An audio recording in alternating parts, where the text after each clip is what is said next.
पंजाब के मुख्यमंत्री भगवंत मान ने शुक्रवार को कहा कि उनकी सरकार राज्य विधानसभा के 2 दिवसीय सत्र में पेश किए जाने वाले 3 विधेयकों को मंजूरी देने से राज्यपाल के इनकार करने के खिलाफ उच्चतम न्यायालय का रुख करेगी। सत्र के प्रथम दिन कार्रवाई शुरू होने के कुछ घंटों बाद सदन को अनिश्चित काल के लिए स्थगित कर दिया गया। यह सत्र 20-21 अक्टूबर के लिए बुलाया गया था। मान ने विधानसभा अध्यक्ष कुलतार सिंह संधवा से कहा कि उनकी सरकार सदन में कोई विधेयक पेश नहीं करेगी और विधानसभा को अनिश्चित काल के लिए स्थगित करने का उनका अनुरोध किया। मुख्यमंत्री ने कहा, मैं नहीं चाहता कि राज्यपाल के साथ तकरार बढ़े। उन्होंने कहा, मैं आपसे आग्रह करता हूं कि जब तक हम ये सुनिश्चित नहीं कर देते कि ये सत्र वैध है और राज्यपाल मंजूरी नहीं देते, हम कोई विधेयक पेश नहीं करेंगे। मान के अनुरोध के बाद विधानसभा को अनिश्चित काल के लिए स्थगित करने का एक प्रस्ताव पेश किया, जिसे सदन ने मंजूरी दे दी। पंजाब के राज्यपाल बनवारी लाल पुरोहित ने 3 विधेयकों को मंजूरी नहीं देते हुए बृहस्पतिवार को मुख्यमंत्री को एक पत्र लिखा था। पंजाब में राजभवन और आम आदमी पार्टी नीति सरकार के बीच तकरार पहले से कायम है। राज्यपाल ने कहा कि भगवंत मान सरकार को उनका सुझाव है कि वो इस काबियात को जारी रखने के बजाय मानसून या शीतकालीन सत्र बुलाए। उन्होंने कहा था कि यदि सरकार अवैध सत्र बुलाने की दिशा में आगे बढ़ती है तो वो उपयुक्त कार्रवाई करने के लिए विवश हो जाएंगे, जिसमें विषय की राष्ट्रपति को सूचना देना भी शामिल है।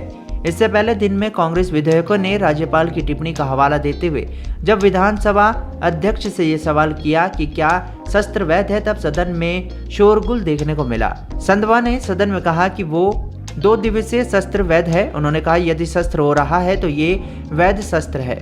विधानसभा अध्यक्ष के तौर पर मैं इस सत्र को वैध मानता हूँ।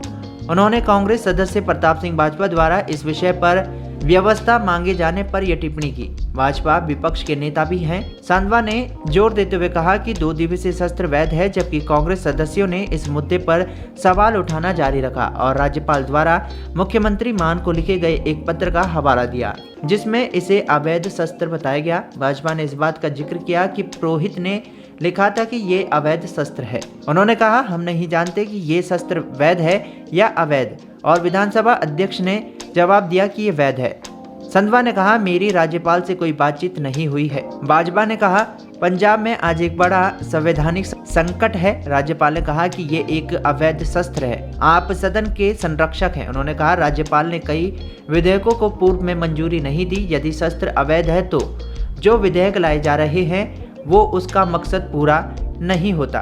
प्रश्नकाल के दौरान शोरगुल जारी रहेगा। विधानसभा अध्यक्ष ने कांग्रेस सदस्यों से सदन की कार्रवाई बाधित नहीं करने को कहा। संधवा ने भाजपा से प्रश्नकाल पहले पूरा होने देने को कहा। उन्होंने ये भी कहा कि शेष मुद्दे शून्य काल में उठाए जा सकते हैं। वित्त मंत्री हरपाल सिंह चीमा ने कांग्रेस सदस्यों से कहा कि विधानसभा अध्यक्ष ने ये घोषणा कर दी है कि सत्र वैध है। आप सरकार शुक्रवार को सत्र बुलाने के अपने फैसले पर कायम रही, जबकि राज्यपाल सचिवालय ने कहा था कि ये सत्र अवैध होगा और इस दौरान की जाने वाली कोई भी कार्यवाही गैर कानूनी होगी। तो वहीं राज्य सरकार ने इस सत्र को बजट सत्र का विस्तार बताया था।